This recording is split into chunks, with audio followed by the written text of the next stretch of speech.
అందరికీ నమస్కారం. నేను మీ గోపాల్ అయ్యంగార్. శ్రీమతే రామానుజాయ నమః. మీ అందరికీ కూడా సంక్రాంతి పండుగ శుభాకాంక్షలు తెలియచేస్తూ ఈ వారంలో మనం 19వ తారీఖు జనవరి నుంచి 25 తారీఖు జనవరి వరకు ఏ విధమైనటువంటి పరిస్థితి ఉంది 12 రాశులకు తెలియచేస్తూ మనమందరం కూడా ఒక ముఖ్యమైన విషయాన్ని గ్రహించాల్సిన పరిస్థితి ఏంటంటే, చాలామందికి తెలియని మకర సంక్రాంతి యొక్క గొప్ప రహస్యాలు మనం మిస్ అవుతున్నాం. మకర సంక్రాంతి రోజు పెద్దలకి తర్పణం వదులుతారండి. ఈ తర్పణం ఎందుకు వదలాలి అంటే, సూర్యుడు మకర రాశిలోకి వచ్చినప్పుడు మకరంలో సంక్రమణం జరిగింది, అంటే మకరంలో కలిస్తున్నాడు. కాబట్టి ఒక రైల్వే స్టేషన్లో ఇప్పుడు మనం మల్కాజ్గిరి, సికింద్రాబాద్, అప్సిగూడ ఎన్నో స్టేషన్ల పేర్లు చెప్తాం కదండి. అలాగా మకరం అనేది ఒక స్టేషన్ అన్నమాట, క్యాప్రికాన్. ఈ స్టేషన్లోకి ఎంటర్ అవుతున్నాడు సూర్యుడు. ప్రయాణం చేస్తూ చేస్తూ చేస్తూ ఆయన ఉత్తరం నుంచి దక్షిణానికి, దక్షిణం నుంచి ఉత్తరానికి మాత్రమే ప్రయాణం చేస్తాడు. అలా చేయటం వల్ల దక్షిణాయనము, ఉత్తరాయణం అని రెండు ఏర్పడుతున్నాయి.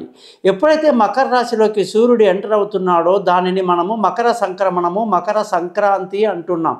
సరిగ్గా అదే సమయానికి పంటలన్నీ చేతికి రావటము, ఇక వేసవి కాలం మొదలవ్వటము, వేరే వేరే పంటల గురించి రైతులు ఆలోచించే రోజులు అన్నమాట.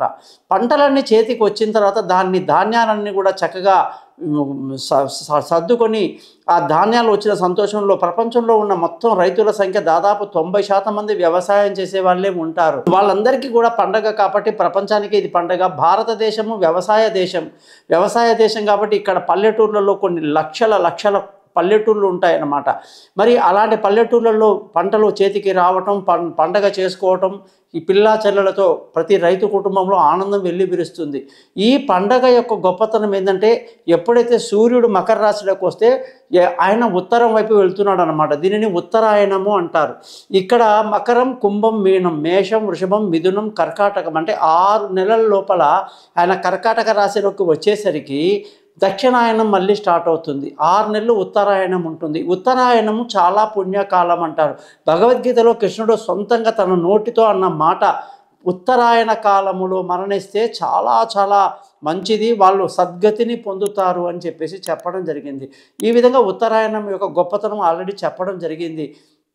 ఈ ఆయనంలో వెళ్ళడం కాబట్టి పితృదేవతలు ఎవరైతే పాపపుణ్యాలు చేసి పై లోకాల్లో, పితృలోకాల్లో ఉన్న వాళ్ళందరికీ కూడా ఇప్పుడు ఉత్తర ద్వారం తెరవడం వల్ల వీళ్ళందరూ ఎవరైతే శిక్షను అనుభవించి తమ యొక్క పాపకర్మలను అనుభవించిన తర్వాత వాళ్ళని మనము ఉత్తరం ద్వారా వాళ్ళని ఊర్ధ్వలోకాలుగా పంపాల్సి ఉంటుందన్నమాట.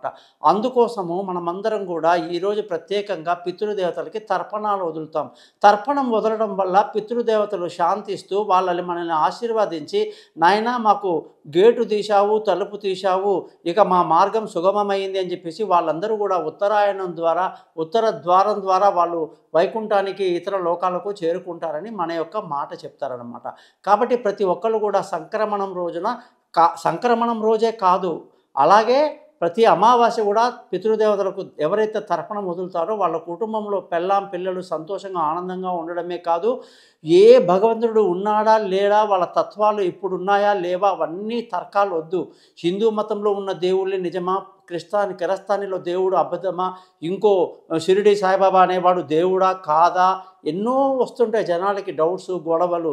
కానీ ఇదంతా పక్కన పెడితే ఉన్న నిజం పితృదేవతలు, తల్లి తండ్రి, వాళ్ళ ఆత్మ శాంతించి వాళ్ళకు సద్గతినిచ్చే మార్గమే వాళ్ళ ఆశీర్వాదం ఉంటేనే తర్వాత దేవుళ్ళ ఆశీర్వాదము, తర్వాత మతాలు, కులాలన్నీ వస్తాయి. మీరందరూ కూడా పితృదేవతలని స్మరిస్తూ ప్రతి అమావాస్య నాడు తర్పణం వదలండి, మీకు అందరికీ మేలు జరుగుతుందని చెప్పి సంక్రాంతి పండగ పర్వదినం మొన్ననే జరిగింది కాబట్టి దాన్ని మీకు గుర్తు చేస్తూ,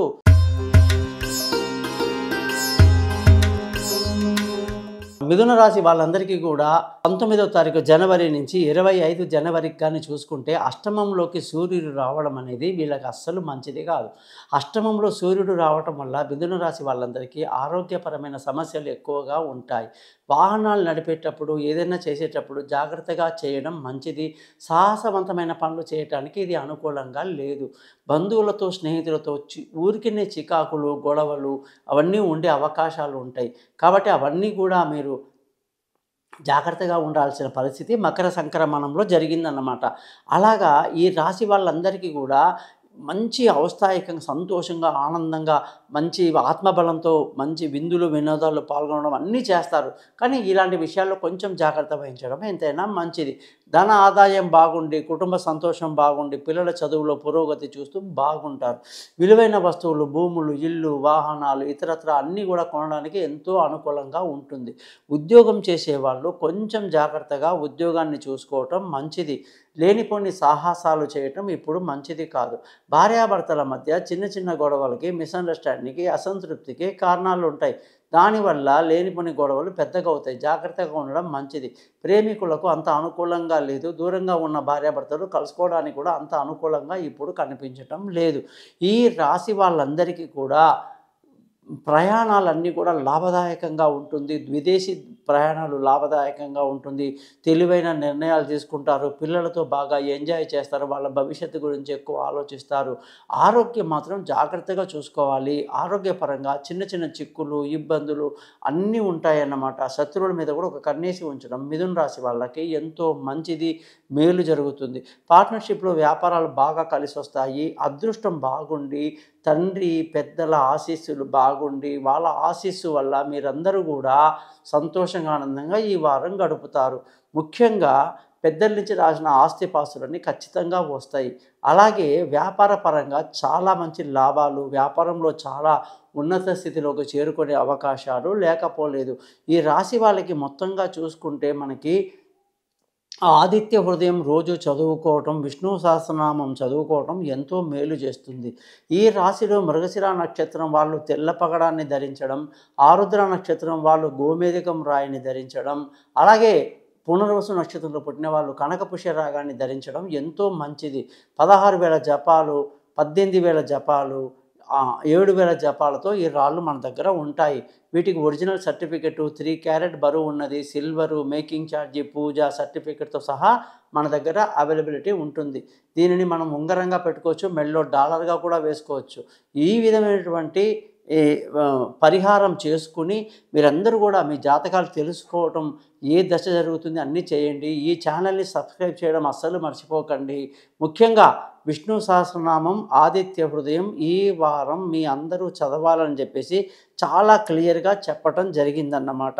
ముఖ్యంగా ఈ వారంలో మనకి వాహనాలు నడిపేటప్పుడు ఎందుకు జాగ్రత్తగా చెప్పామంటే అష్టమంలో సూర్యుడు ఉండడం అనేది మంచిది కాదు. మిగతా అన్ని గ్రహాలు కూడా మీకు అనుకూలంగానే ఉన్నాయి. ఆరోగ్యం మాత్రం జాగ్రత్తగా చూసుకోవాల్సిన పరిస్థితి. ముఖ్యంగా ఉద్యోగంలో జాగ్రత్తగా ఉండడం, వ్యాపారంలో జాగ్రత్తగా ఉండడం అనేది జరుగుతుందన్నమాట. అయితే మీరందరూ కూడా బుధవారము చాలా పవిత్రమైన రోజుగా భావించడం, బుధవారం నాడు తలస్నానం చేయటం, బుధవారం నాడు మీరు నచ్చినటువంటి వెంకటేశ్వర స్వామి రామాలయము, కృష్ణాలయము వెళ్ళడం, మీ పేరు మీద అర్చన అయిన తర్వాత మీరు ఆ యొక్క మరకతం రాయి కూడా చాలామంది ధరిస్తారు. ఎందుకంటే బుధుడు కదండి రాస్యాధిపతి అన్నమాట. మనం మాట్లాడే ఇంతకుముందు నక్షత్రాధిపతి. కాబట్టి ఇవన్నీ ధరించడము, మంత్రాలు చదవడం వల్ల మీరు చాలా అద్భుతంగా, సంతోషంగా, హ్యాపీగా ఉంటారు. మీరందరూ ఈ ఛానల్ని సబ్స్క్రైబ్ చేయండి. మీ అందరికీ నమస్కారం. గోపాల్ అయ్యంగార్.